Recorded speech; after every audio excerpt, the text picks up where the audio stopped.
Have you ever stopped, really stopped, to consider what it means to be alive right now in this very moment?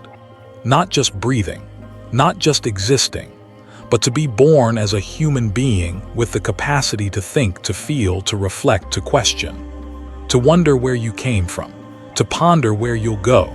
The ancient masters spoke of this as the rarest of all fortunes, rarer than a flawless jewel, more fleeting than a shooting star across an endless night sky. Imagine an ocean, vast, endless, stretching beyond the horizon. And in that ocean, a single wooden yoke floats upon the waves, tossed by wind and current. Now imagine a blind turtle rising to the surface only once every 100 years. What are the chances that, in that moment, it would lift its head through that tiny opening in the yoke? The Buddha asked his disciples this question, and when none could answer, he gently said, "As rare as that event is, rarer still is being born as a human being." It's a metaphor so beautiful, so humbling, that even after thousands of years, it stirs something deep within the heart, because it reminds us, this life you're living right now is no accident.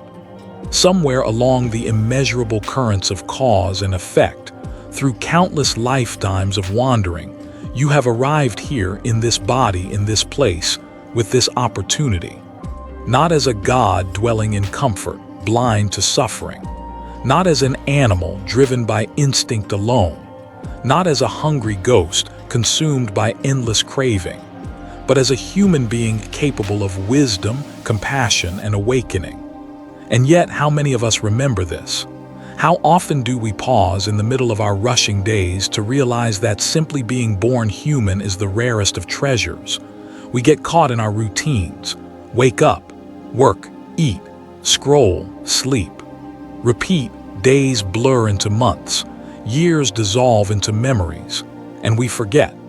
Forget that one day this precious life will end, that the heart now beating within your chest will one day fall silent, and every sunrise you've ever seen, every hand you've ever held, every moment you've ever wasted will be gone. But this isn't a reason to fear death. It's a reason to treasure life. Because in Buddhist thought, it is precisely this awareness of life's impermanence that makes it meaningful. Not in clinging to it, but in cherishing it. In using the brief time we have not just to chase pleasure, but to seek understanding. Not merely to survive, but to wake up. And the chance to wake up, to see things as they truly are, can only happen in this human state. The scriptures say that only as a human can one realize the Dharma, the timeless truth that liberates the heart. Because only here do we experience both joy and sorrow, gain and loss, birth and death, the very conditions that stir us to question, to seek, to break free. Every breath you take is a doorway, every moment a turning point. And the path to awakening is not somewhere far away. It's here, now, in this ordinary, extraordinary life you've been given. If you've ever felt the ache of longing, the quiet hunger for something deeper than what the world can offer. If you've ever looked up at the night sky and felt small, yet somehow connected to it all. If you've ever sat in silence and felt a glimpse of peace, so fragile you barely dared to breathe, then you've already touched the edge of this truth. And it's calling you back to yourself, back to the preciousness of being here in this world of fleeting seasons and fragile hearts. We chase so much, status, wealth, approval, but in the end all of it falls away. What remains is this: the mystery of being human, the miracle of one more breath, and the opportunity, no matter how far you've strayed, to turn toward wisdom. Tonight, this hour, this very second, the ancient teachers say, this human life is hard to obtain, easy to lose, and once lost, impossible to regain. Not in the sense of some cruel warning, but as a tender reminder, a plea to wake up while there's still time. So here we are, you and I, alive against all odds, a pulse in the infinite dark, a voice in the endless void, a flicker of light that, for reasons beyond reason, was born human. And that is the rarest treasure of all. If this life is such a treasure, then why is it so rare? Why, out of all the possible existences, from the celestial to the infernal, from spirits to beasts, does the human birth stand alone as the most precious, the most difficult to attain? The answer, like so many in the Dharma, lies in the nature of karma. We like to think that life is a lottery, a spin of some cosmic wheel. That chance decides where we're born, who we become. But the sages tell us differently.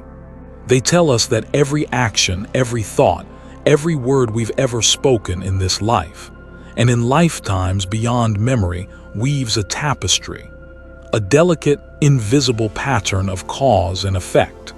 And it's this pattern that decides where consciousness will rise again when this body is laid down.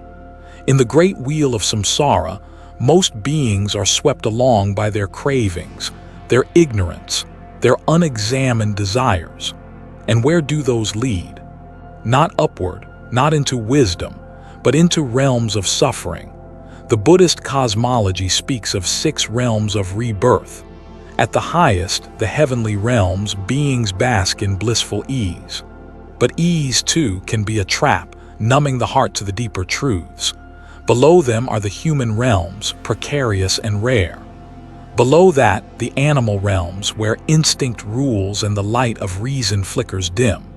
Then the hungry ghost realms, where endless craving gnaws like a fire that cannot be quenched.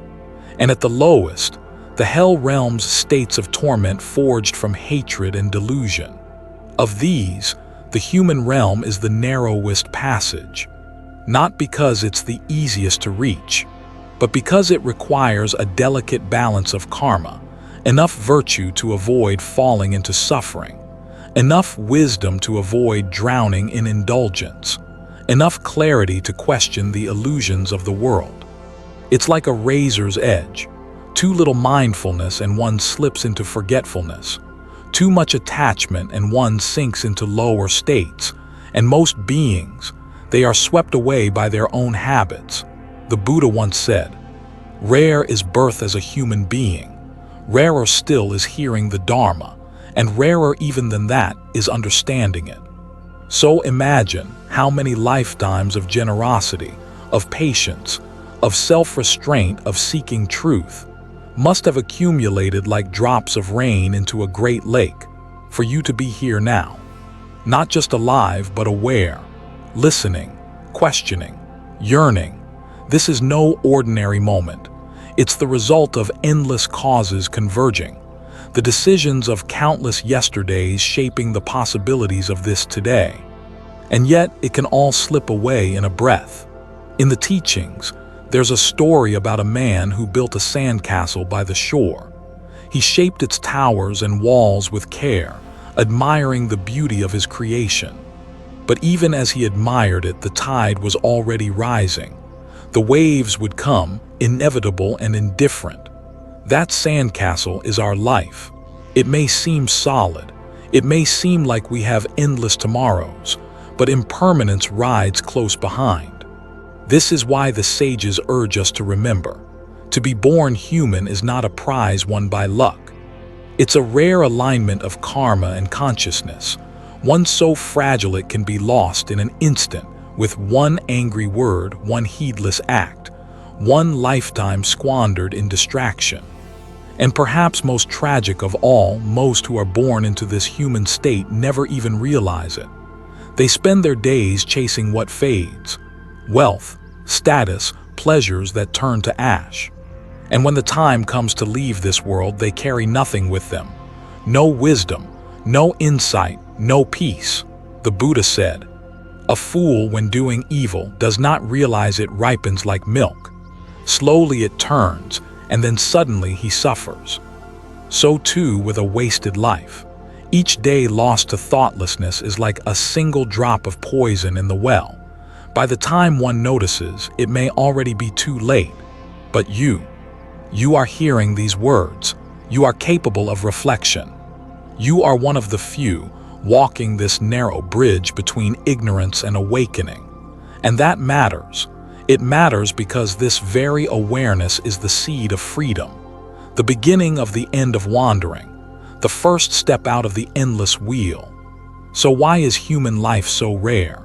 Because wisdom is rare, because clarity is rare, because the strength to resist the endless lures of comfort and distraction is rare, and because, in a world drunk on its own illusions, those who seek the truth are the rarest of all. The scriptures call them jewels in the mud, hidden, overlooked, but shining nonetheless. And perhaps without even knowing it, you are one of them. And so the question that matters is whether this life is rare. We know that now. The real question is, what will you do with it? If being born human is rare, then what could be rarer still? The old masters would tell you without hesitation, the chance to encounter the Dharma, because this world, for all its beauty, is thick with forgetfulness. Most eyes are clouded. Most ears hear only the noise of their own desires. And though truth is everywhere in the falling of a leaf, the stillness of a dawn, the ache in a heart, few have the wisdom to recognize it. The Dharma, the timeless truth of how things really are, is not hidden. It's not locked away in a distant monastery or inscribed in some ancient scroll. It is immediate, ever present, as close as your own breath. And yet, how many will live entire lifetimes without ever hearing a single word of it? It's said in the sutras that the appearance of a Buddha in this world is like the blooming of the Udambara flower, a mythical blossom said to appear once every 3,000 years. And with each appearance, the Dharma arises like a dawn breaking over a sleeping land. But even then, not everyone wakes. To be born at a time when the teachings exist, to be born in a place where the path is known, to be born with the faculties to hear and contemplate it, and most crucially, to have the heart to care about such things. This is the rarest of fortunes. Think about it. There are beings living in realms of unimaginable suffering, so consumed by pain they cannot even conceive of peace. Others dwell in states of constant hunger, not only for food but for approval, for power, for fleeting pleasures. Some exist in realms of indulgent bliss, so lost in ease they feel no need to question their fate. And countless more, even here in the human world, spend their days chasing shadows. They build their lives around things destined to crumble, and when those things inevitably do, they suffer without understanding why. The Dharma is the great mirror. It shows us our reflection, not the face we wear in public, but the deeper self we often refuse to meet. It reveals that suffering is not an accident, that craving and clinging are the root of our restlessness, that nothing we possess will last, and yet, paradoxically, that this truth is not cause for despair, but for liberation. But such a message is not easily received, for it asks us to let go of our illusions, of our certainties, of the stories we tell ourselves to stay comfortable. Most would rather not look. In one ancient tale, a fisherman casts his net into a vast ocean. In that sea swim countless fish, yet only one slips through the net's opening and is drawn into the light. The rest remain below, circling in the dark waters of habit and desire. The one who hears the Dharma, the one who pauses, truly listens and dares to question the nature of things, is that single fish. And perhaps right now, without knowing it, so are you.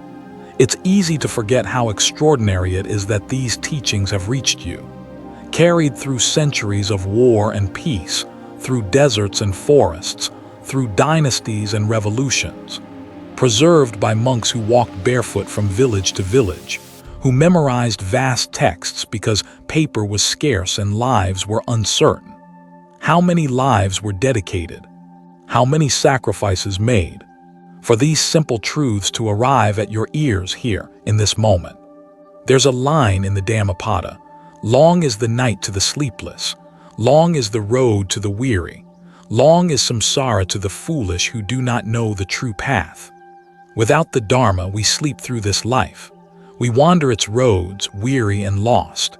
But with it, the path begins to appear, faint at first like a narrow track through dense forest. But with each step taken in mindfulness, it widens. And somewhere at its end lies freedom beyond imagining. So understand this well. Even rarer than human life is the encounter with the Dharma. Even rarer than hearing its words is understanding them. And rarer still is living them. Not because you are forbidden, not because the truths are complex, but because distraction is a powerful force, and the comfort of ignorance is seductive. Yet in this very moment the truth stands before you, like a doorway left ajar in a long-forgotten house. Will you step through? It is said that when a student is ready, the teaching appears. But readiness is not a matter of fate. It's a choice made again and again in each moment of awareness. So the real question now is not whether the Dharma is rare. It's whether you are ready to receive it. We move through our days as though life were promised. We make plans for next year. We imagine ourselves growing old, surrounded by memories we have yet to create. We speak of tomorrow as if it waits for us patiently, quietly holding our place. But the truth is, life is fragile, unpredictable, a candle flickering in a restless wind. And though every one of us knows this, at least in theory, we live as if we are invincible, as if the people we love will always be near, as if our youth won't fade, our health won't betray us, our bodies won't one day return to dust. In the ancient texts, the Buddha often spoke of impermanence, not to frighten us but to awaken us. He said, "All conditioned things are of a nature to decay. Strive on with diligence." Because the truth isn't cruel, it's just honest. Look around you. Every tree, every mountain, every life you pass in the street is part of an endless cycle of arising and passing away. What was born must die. What was gathered will scatter. What was built will crumble. And yet somehow, this is not a tragedy. It is simply the nature of things. Imagine a delicate flower blooming in a remote field, unseen by any human eye. Its life may last only a single day before the wind takes its petals. Yet in that fleeting moment, it fulfills its nature completely. We too are like that flower, here for a brief, uncertain moment between birth and death, a single breath in the vast lungs of the universe.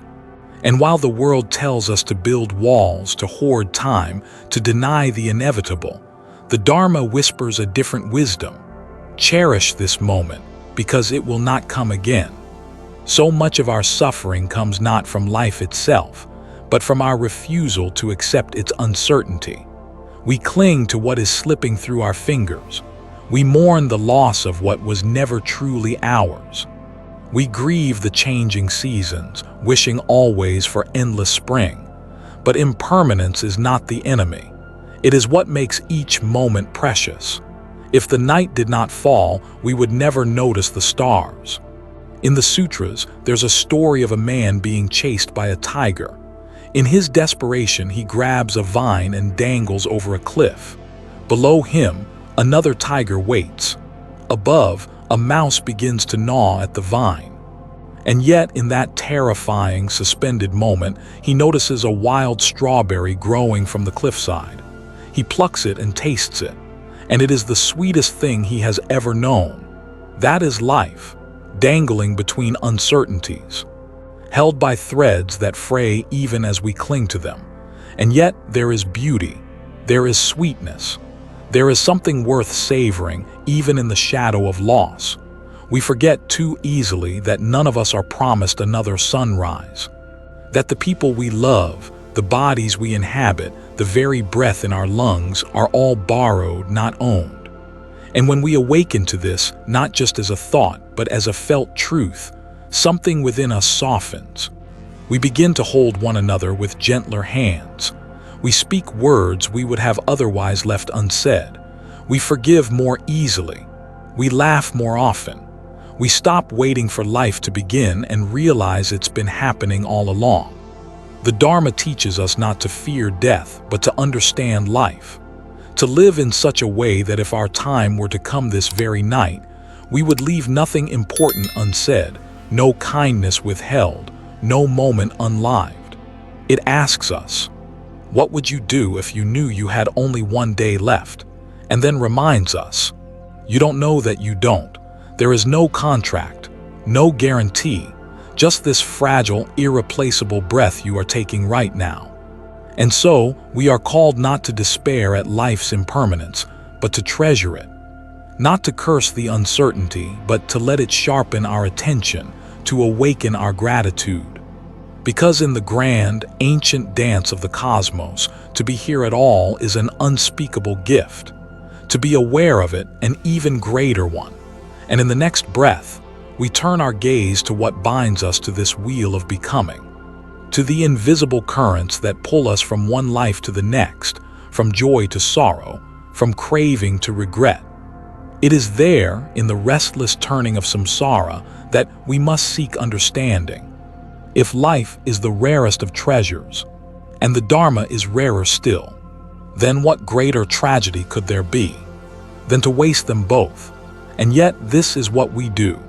Each day, countless souls drift through their precious, fleeting lives as though they had an eternity to spare.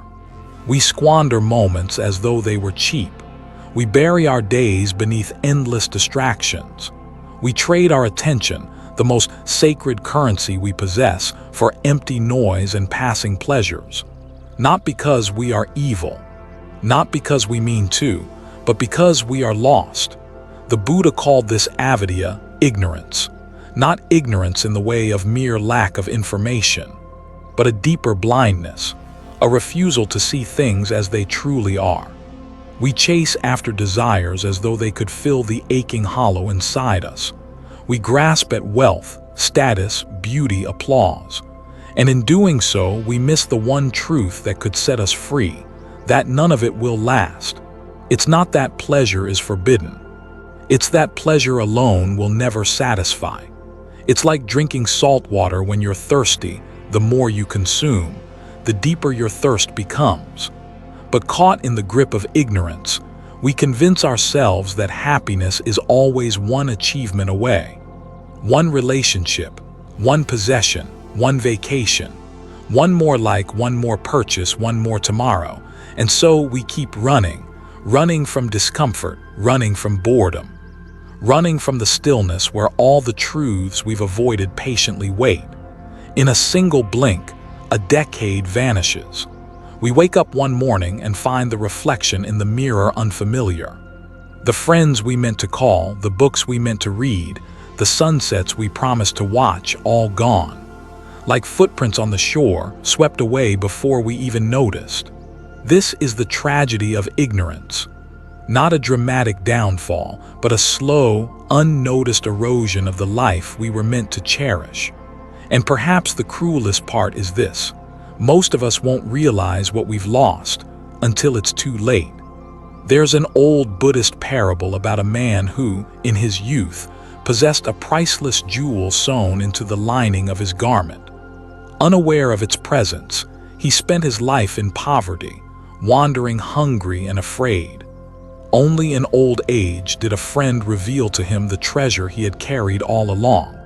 We are like that man, carrying within us the potential for profound peace, immeasurable wisdom, and an unshakable serenity, yet searching for scraps of pleasure, unaware of the Dharma shining quietly in our hearts.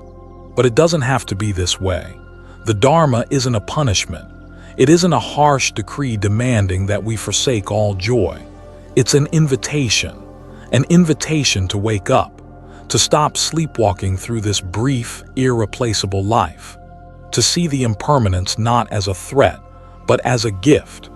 Because when you truly understand that your time is limited, every moment becomes sacred, every conversation a blessing, every ordinary sunrise a miracle.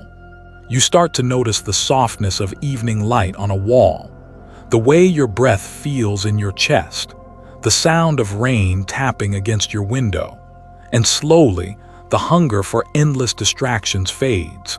You no longer need to numb yourself from the ache of being alive, because you see that the ache itself is part of the beauty. The Buddha taught that ignorance is the root of suffering, but wisdom is the path to freedom. Not wisdom as mere knowledge, but as a lived understanding, a direct seeing, to know in your bones that nothing is permanent, that the people you love will leave or you will leave them, that your possessions, your youth, your very body will one day vanish, and in accepting this to discover an unshakable peace, not because you've made yourself numb, but because you've learned to love what is fleeting. This is the tragedy of ignorance, that we waste what little time we have chasing shadows, but it is also the miracle of awakening, that at any moment we can stop, we can turn around, we can choose to live fully in the raw, unpredictable, luminous truth of this life. And so we arrive at a turning point. For what is left to do when one sees the tragedy clearly but to seek the path out, to find the road that leads beyond blind wandering, beyond empty craving, beyond fear. There is a way. It has been walked by countless hearts before us, and in the next breath, we'll take our first steps upon it. There's a simple, overlooked truth at the heart of this fleeting, unpredictable life. You don't have to wait to practice the Dharma. You don't need a monastery. You don't need robes or chants in ancient languages or perfect conditions. All you need is this moment, right here, right now, exactly as it is. It's easy to think of spiritual practice as something grand, a long retreat in the mountains, a silent pilgrimage to some distant sacred site, a once-in-a-lifetime awakening at the feet of a wise master. And while those things are beautiful, most of us are given ordinary lives. We have jobs, families, deadlines, dishes in the sink and bills to pay. We wake to alarms, we endure traffic, we scroll past strangers' lives on glowing screens. But here's the miracle. Even in the chaos, the Dharma is here. When the Buddha spoke of awakening, he didn't promise escape from life. He pointed to a way of being fully, luminously present within it, to touch the sacred in the simple, to treasure the impermanent knowing it will pass. And you begin, not someday, but now. The next time you take a breath, notice it, not with a tight grip, but with gentle awareness. The coolness of the air as it enters your nose, the rise of your chest, the way it leaves without you having to do a thing. And for a heartbeat, you remember, you are alive. That alone is a miracle. Because for uncountable eons of time, this breath, this particular moment of you never existed, and in a blink it will never come again. You can practice Dharma when you drink water. Feel its coolness, the way it eases your thirst. Be fully there for it. When you hear a child's laughter, don't rush past it. Let it echo inside you like a prayer. When someone you love walks out the door, pause for a breath. Recognize it may be the last time you see them. Not to become morbid, but to awaken tenderness. The practice is not about perfection, it's about remembrance, because what steals our life away is not catastrophe, but distraction, 1,000 tiny inattentions, a slow forgetting of what matters most. The Dharma calls you back, not with shouting but with a whisper. It says, look, this moment is passing. How will you meet it? Will you let irritation drive you? Or can you soften your voice? Even in frustration, will you let your mind wander into worry? Or can you return, just once more, to the breath rising and falling? Will you fall asleep to your life? Or will you wake up right here in the middle of its ordinary beauty? This is how the Dharma is practiced, not by running from the world, but by being so fully present within it, that the world itself becomes your monastery. The traffic jam is your teacher in patience. The aching back is your reminder of impermanence. The difficult person is your training in compassion. Every ordinary moment is a chance to turn the mind toward wisdom, to soften the heart, to step free of greed, hatred, and delusion, for one precious breath at a time. And when you string those moments together, like beads on a thread, your life becomes a garland of awakening. The truth is, the Dharma was never meant for ancient texts alone. It was always meant for kitchens, for crowded markets, for city streets, for quiet nights with rain against the window. It belongs wherever human hearts are, because every heart, whether it knows it or not, is longing to wake up. And when you treasure each moment, when you live not someday, but now, you begin to taste the peace the Buddha spoke of, not as a distant promise, but as something alive inside you, in this breath, in this ordinary, irreplaceable moment. The greatest tragedy is to waste what cannot be regained, but the greatest blessing is that while you are still breathing, it's never too late. No matter how many years you've drifted, you can choose in this very moment to begin again. And so, we come to the final chapter, the final truth we must carry in our hearts, that this life, this rarest of treasures, will not wait for us. The Dharma is here, the chance is now. And the question remains, what will you do with what's left? And so, dear listener, here we are, at the edge of a path walked quietly together, a trail of words of ancient wisdom and living truth. We spoke of life's rarity, of the Dharma's even rarer presence, of how fragile this breath is, and how often we let it slip through our fingers. But before you step away from this moment, before life's noise and demands return to claim your attention, pause, truly pause, and ask yourself, what will I do with this rare chance I hold? Because no one else can answer that for you. Not the teachers, not the scriptures, not the old masters. Only you, in the silence of your own heart. You were born into this human life. Out of countless possible forms, you arrived here, you found somehow the chance to hear the Dharma, not in some forgotten past, not as a story of long ago, but in your own ears, in your own language, in your own fragile, luminous life. And if even one sentence in this journey touched you, if even one moment stirred something ancient and tender within you, then don't let it fade, treasure it, carry it like a lamp through the darkness. Let it soften your anger. Let it remind you of what matters when the days grow heavy. Let it awaken you, again and again, to the miracle of being here. Because while this life is rare, its ending is certain. And when your final moment comes, as it comes for all, what will you wish you had done with it? The Buddha spoke of awakening not as a philosophy, but as a way of being fully, luminously alive. And though the world may be filled with distractions, the Dharma patiently waits for those ready to see. And you right now are among the rarest beings, in the rarest time. So live awake, love without holding back, forgive easily. Practice kindness like your life depends on it, because in a way it does. And when the storms come, when grief arrives, when your days grow uncertain, remember what you heard here, not as my words, not as ancient teachings, but as your own heart's remembering. The deepest truth was always within you. You're simply coming home to it. Before you leave, if this message spoke to you, if it made you pause, reflect, or feel just a little more alive, I invite you to walk this path with me. Subscribe to this channel, not for numbers, not for applause, but so we can keep holding this precious, rare space, for wisdom, for presence, for the Dharma in the middle of an often restless world. Leave a comment, share your reflection.